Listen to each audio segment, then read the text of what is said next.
Hi guys! So, good morning. May ipapakilala ko sa inyo ngayon na sobra ako na-amaze talaga. Actually, ngayon ko lang siya nakilala and nalaman ko na naging millionaire circle na siya last awarding lang sa Philippine Arena. And ang nakakatawa kasi doon is, alam niyo ba kung ilang taon na si Tita? Nasa 68 years old na. But still, ginawa yung AIM Global. Train na pa ako at umasenso. So ngayon, siya nang bahala magkwento ng journey niya dito sa AIM Global. Eto siya. Hi Tita, kumusta po kayo? Mabuti. Yan. So, pakilala naman kayo Tita. Ako si Beli Villanueva. Okay. I'm 68 years old.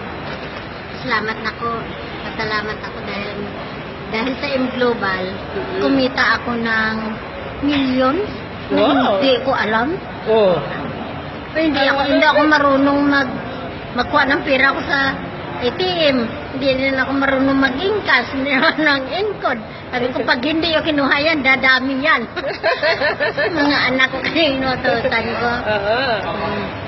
Tapos ang dami-dami. Dalawa lang naman na-recruit ko. Kaso ang dalawang tao, hindi ko alam, masisipag din pala sila. Kaya umabot ng 1,800 na. 1,800 na ang downline ko. Pero patuloy pa rin. Kaya yung iba, mga nursing, sabi niya, kasi sila, tinitingnan nila, oh, mas 7,000 ka naman. Sabi niya, ay, talo mo pa yata kami. Talo po kami 10,000 lang ang isang buwan namin na nursing. Pwede ba kasali dyan? Mga kapresentar na sila. Ang saya. No, magpresentar sila magpamember. Sabi ko, oh, sige. Hindi na ako mag-recruit. Ingkod na sila agad.